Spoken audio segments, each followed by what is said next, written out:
Hey, welcome back to Rapid Review Series for Honors Physics. Today we're going to talk about graphical estimation. This is a continuation of the presentation we saw recently called Area Under the Curve, and we're going to look at a way to estimate areas when you don't really know the equation of the line.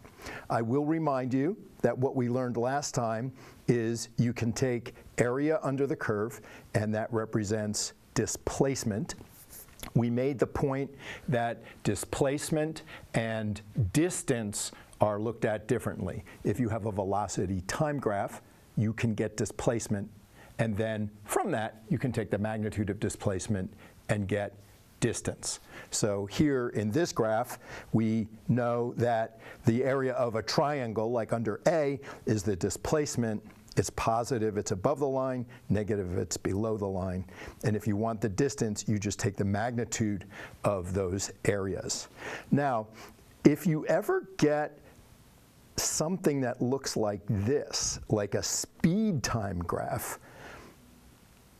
all you can do is get distance, right? Because there's no vector information in a speed time graph. So if you have a graph that looks like this, you can calculate the areas, you'll get distance, but you will not get displacement. Just remember that. Now, for the really interesting thing, how to estimate area in a graph.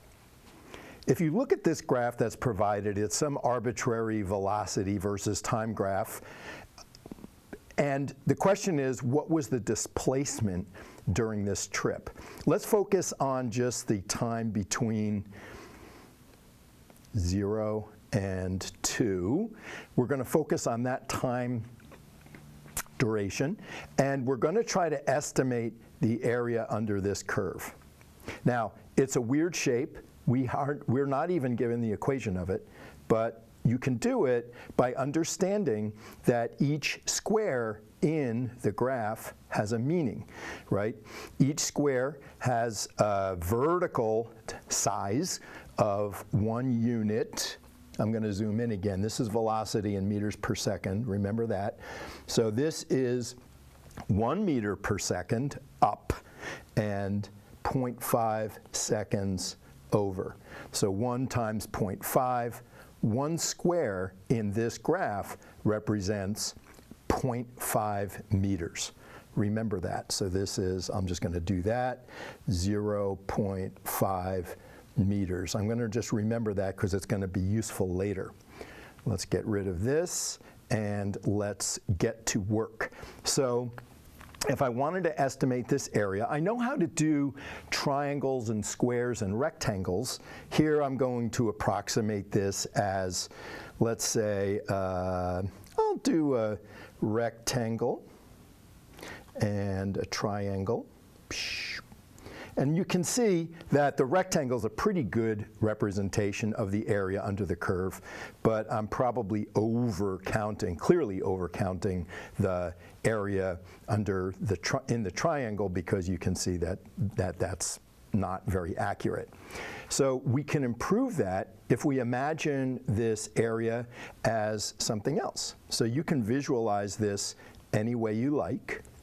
I'm going to get rid of the old lines, and I'm going to visualize it a little differently.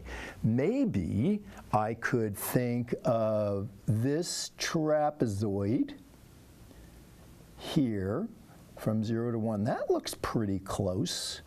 I have a little mess up at the top, but that's not too bad. That's pretty close. And I can think of maybe this trapezoid here.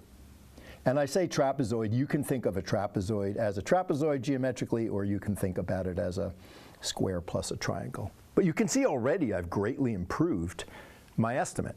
All I have to do is calculate the area of those trapezoids or rectangles and triangles, and I'm in good shape. Now, there's yet another way you can look at it. You can just, because you know the number or the value of a square, you can just count the squares. Let's try that method. So I'm going to erase my old work again, and I'm going to count squares. Let's see here. I've got 1, 2, 3, 4.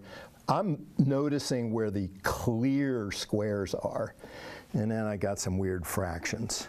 Let me say that this one, which is really only a half a square, adds up with this one, which I won't count, and I'm going to be pretty close with my estimate. Likewise, I'm going to count this square, but there's all this wrong area there. That roughly compensates with the area up there. So I should be pretty close. If I count all these squares, 1, 2, 3, 4, 5, 6, 7, 8, 9, 10, 11, 12, 13, if I multiply 13 squares times the value of a square, which is, in this case, 0.5 meters, I should get a pretty good estimate, right? So that's 6.5, just did the math in my head, 6.5 meters of displacement. If you did your estimate and you got 7 or 6 or 6.2 or whatever, that's okay, because remember, we're only estimating. I have found in talking to students, everybody visualizes this differently and does it a little differently, but you end up with the correct answer or pretty close, which is the point of an estimate, every time you do it. So that's all I have to say about estimating areas graphically. We're going to come back to this in future lessons. It's a useful skill. That's all we got for today.